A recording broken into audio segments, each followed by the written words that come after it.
Bagley. We're having a baby. We're about to embark on a journey of a lifetime. Now this adventure is going to take us all over the world. We're going to hear stories and talk about ideas that you will never forget. You can think about us as your tour guides. We're here to point out some good stuff to stop and look at along the way.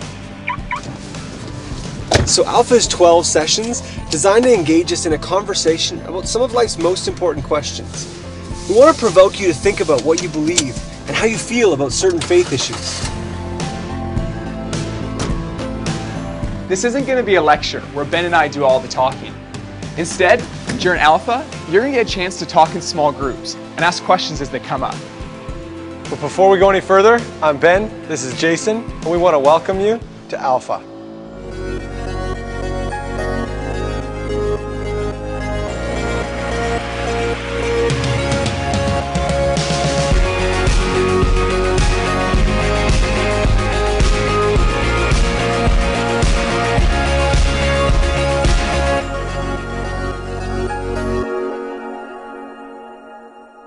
The average life expectancy in the developed world is about 80 years.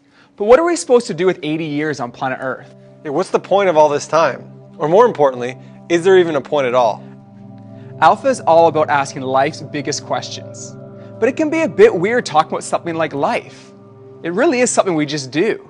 Every day we wake up, get dressed, eat breakfast, maybe some cereal. Then we go to school, sit in class, probably do some homework, maybe talk to some friends, then we go home, go back to bed, and do it all over again the next day. It just sort of happens.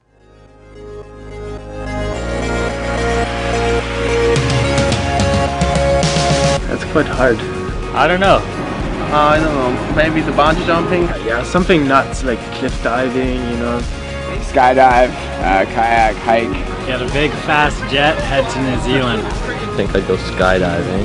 Well, I play music, so I think primarily I would probably just play an unbelievable show. Being here, we'd probably like hit up the skate park, then go to the beach. So I'd probably travel to definitely Australia. Yeah, I'd like to go to Australia. I don't know, I'd probably go hang out with people, my family, you know, spend that time with them. I would probably try to visit a place that I would always want to go to.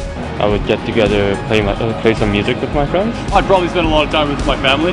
Spend all my money and go shopping, go to the spa and just do a bunch of fun things.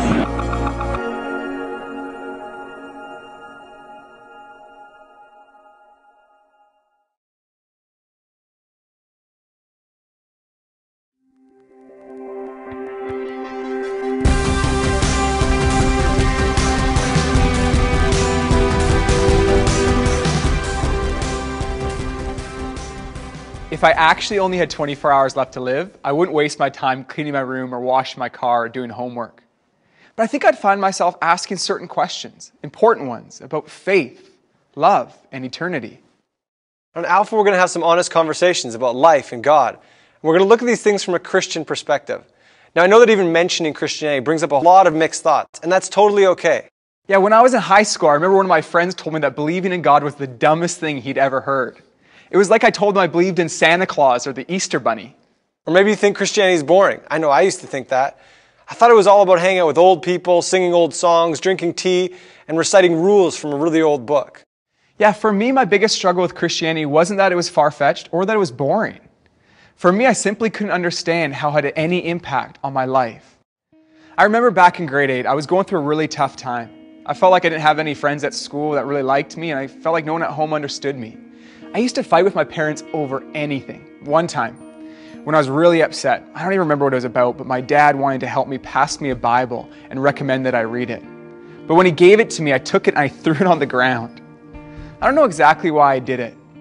I think it was because it seemed so useless to me. You might not have ever been in a situation quite like that before, but most of us have asked ourselves this question: is God worth my time? Alpha could be one of the first times you've ever talked about this kind of stuff. It seems like there's a rule in society that says we're not supposed to talk about our personal beliefs. Let's take a few minutes right now to talk about why that might be.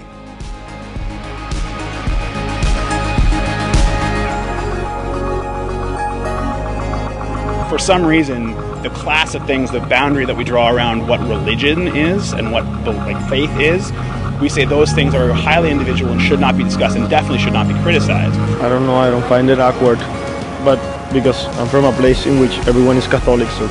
Maybe if people are against a religion, that's why they don't want to talk about it. I'm personally not religious at all, but I'm not really afraid to talk about that because it's what I believe. I feel like everybody should do that. It's something that people are so passionate about, right? If I was to come up to you and ask you to, in a brief conversation, justify your entire mindset, things might get a little heated. People fear being rejected. Yeah, I think it's like the biggest thing. People don't want to get on each other's bad terms by saying something where they actually think about it and where other people might disagree. Just keep it to yourself, that's what I say.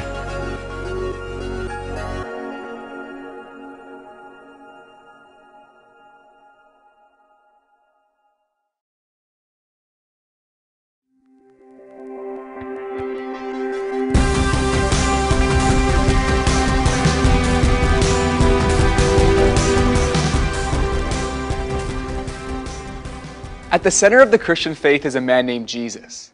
He wasn't afraid to talk about issues that other people avoid. Jesus said some of the most outrageous things that I've ever heard. In John 14:6, he's quoted saying, "I am the way, the truth, and the life."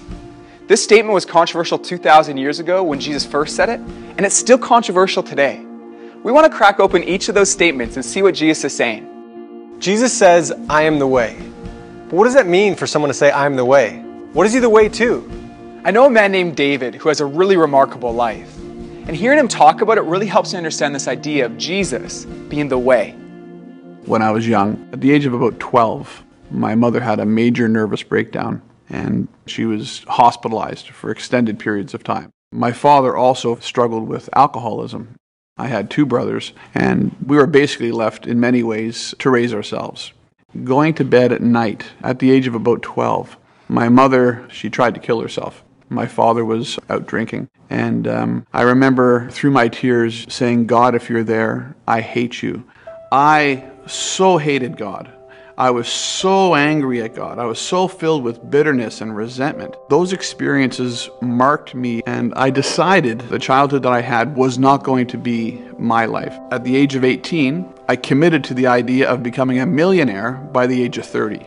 I was this ambitious, want to be a millionaire by the age of 30 kind of guy during the day, and at night I hung out with drug users and I scored dope and dealt dope and did whatever I had to do to keep that life going. The idea of being a millionaire had been achieved. I could go where I want, when I wanted. I had way more money than I ever hoped for, but I wasn't happy. And I realized that there's still a deep darkness inside of me, a void. I have epilepsy, and for some reason I started having seizures more frequently. We have a lady who worked for us at that time in our home. Her name is Bonnie, and she was a very sweet lady, a Christian lady. Bonnie saw me after having a seizure one day, and she called my wife and she said that God had told her to come pray for me. And I said, well, I know it's not going to do any good, but I like Bonnie. So she prayed for us. And for some reason, I cried through that process. Didn't know why I was crying, but Bonnie left and we thanked her for coming over. So the next day, I saw a friend, a neighbor, who went to the same church Bonnie does. And I asked my friend, I said, hey, are you going to church tomorrow? And he says, yeah. I said, well, do you mind if I come with you? He says, sure. He was quite happy to bring me. So the next morning, we're standing in church together. And as the worship music begins, for some reason I begin crying. And I don't know why I want to cry, but I'm crying and I can't control myself, and I'm doing everything in my power not to cry, but tears are running down my face. And in that moment, for the first time, his love for me was so real. The reality that he loved me was nothing short of completely and totally mind-blowing. You might have heard of a band called Queen before. They're famous for songs like We Will Rock You or Bohemian Rhapsody. Yeah, Crazy Little Thing Called Love. Another one, Bites the Dust. Right. Flash. Yeah. Under Pressure. Don't Stop Me Now. Yeah. We're the Champions. Yeah. Bicycle. Ben, we know you love to rock, Seven Seas of Rock. This guy loves Queen. Anyways, the lead singer... Can't Stop Loving You. The lead singer of a band, Queen, Freddie Mercury, is one of the biggest names in music. Even though he made millions of dollars and had millions of fans, those things didn't make him happy. In an interview shortly before his death, he admitted that he was lonely. He said, "You can have everything in the world and still be the loneliest man. And that's the most bitter type of loneliness.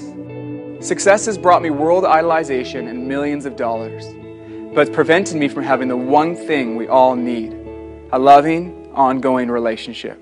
When Jesus said, "I am the way," he was responding to that need. He's saying, I am the way to a loving and lasting relationship with God. So I've heard of people saying that they know if something is true, but I've never heard of anyone claiming to be the truth. But Jesus goes on to say, I am the truth. I want to clarify this word truth because it can mean different things for different people. Maybe you've heard somebody say, well, that's true for you, but I don't personally believe it. Now this sounds polite, but it falls apart quickly. If we're talking about facts, if something's true, isn't it true for everyone? And if something's not true, isn't it not true for anyone? For example, imagine you find yourself on the edge of a cliff and someone says, I believe I can fly, I'm going to jump. You wouldn't be like, well, that might be true for you, but I don't personally believe it. No, you'd say, don't jump, you're crazy. Whether you believe in gravity or not, it's real. And when we talk about the message of Christianity, we're not talking about something that's only true for a select group of people. The author of the Chronicles of Narnia, C.S. Lewis, put it this way. Christianity is a statement which, if false, is of no importance, and if true, of infinite importance. The one thing it cannot be is moderately important. So much of the world has been shaped by people who believe that Jesus really is the truth. Some people say that faith and science can't mix, but some of the most influential voices in science throughout history have been Christians. Galileo and Copernicus, Newton and Mendel. I'm personally inspired by Francis Collins. He was the director of the Human Genome Project, a project that's at the forefront of scientific discovery about our DNA. He's one of the most respected geneticists in the world. And in one of his books, he writes about how he became a Christian without having to compromise his intellect. Some people think that any intelligent person could not believe in Jesus. But history has been influenced by brilliant men and women who believe and continue to believe that faith and science complement one another. When Jesus said that he was the truth, he was talking about more than intellectual truth. He wasn't just talking about knowing something with our minds, but also with our hearts. There's a big difference between knowing facts about someone and knowing them personally. For example, I know a lot about Oprah because Jay here doesn't stop talking about her. Yeah, pulling out the wallet. Me and Oprah, Vancouver. Seen the picture a couple times today already. Thanks, man. It's a good one. It's a good one of you and Opes. Anyways. If I saw Oprah in the street, I'd recognize her, but she wouldn't recognize me because there's a big difference between knowing about someone and actually knowing them. In Jesus, we discover that truth isn't just a set of ideas, but a person that you can know. Christianity isn't about memorizing a set of rules, but about knowing God personally through Jesus.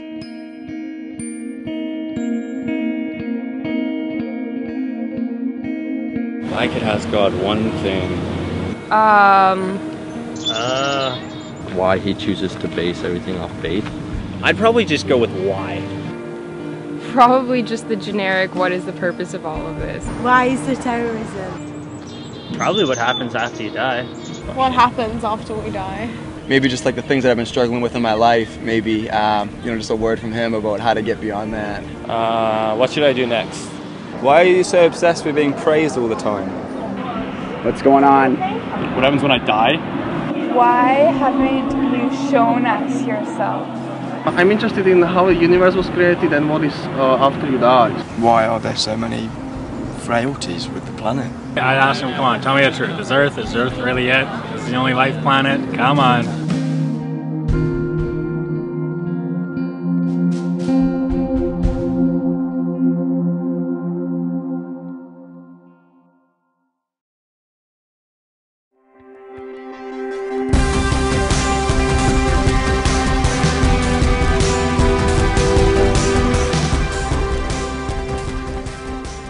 Jesus said, I am the life. Now it's possible to be alive, but not truly living. When I was in high school, I was always searching for a more fulfilling life. I was convinced that if I got my driver's license, that's when I'd be really free and happy. I got my license, but it didn't change my life as much as I thought it would. And then I thought, when I graduate, when I'm done high school, that's when I'll be really happy. And I graduated, and it was fun for a bit, but it didn't satisfy me. And then I thought, I know what I need. I need a girlfriend. That's it. So I got a girlfriend. And then another girlfriend. And then another. But I realized the hunger in my heart was still there. I had everything I thought I needed. But there was still something missing. There was a longing in my heart for something truer and deeper. It was a longing for life. Jesus was talking about that hunger when he said, I am the life.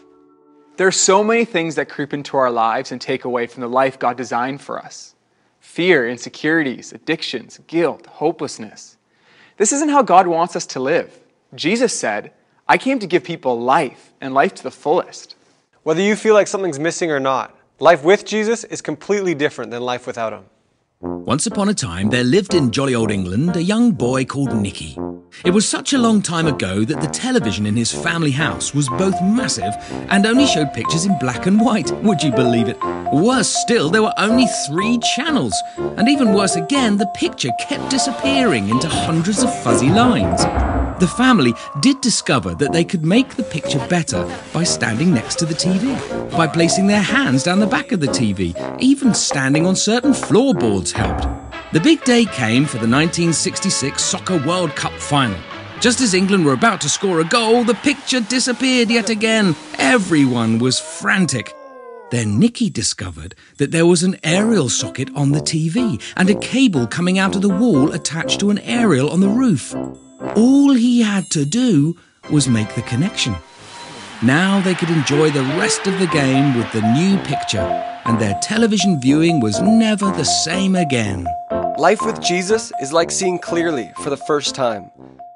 I can remember the specific moment when I decided to trust Jesus with my life. It was August 2nd, and I was driving my dad's car home from a friend's house. I had spent months wrestling with questions about God and life, and at times, it felt like I was wrestling with God Himself. On that sunny summer day, I decided to surrender my life to God. With tears coming down my cheeks, I told God that I wanted to follow His plan for my life, and that I wanted to begin a friendship with Jesus. There was a significant change in my life that day. It felt like a huge weight of hopelessness and guilt was taken off my shoulders. I felt a massive sense of relief and then joy in my heart. I felt loved by God, and I've never been the same since. If you live to be 70 years old, this is how you're going to spend your life. You're going to spend 20 years and 3 months asleep, 10 years and 5 months watching TV, 7 years and 6 months eating and drinking, 5 years and 9 months in some form of transportation, 18 months waiting in line, and 6 months at red lights. It's alarming to think that some of us will spend more time at red lights than we will talking about important issues of faith and life. We're going to take some time to ask some of life's biggest questions and explore the life and words of Jesus. You have approximately 570,000 hours left to live, and we want to invite you to spend less than 24 of them with us on Alpha.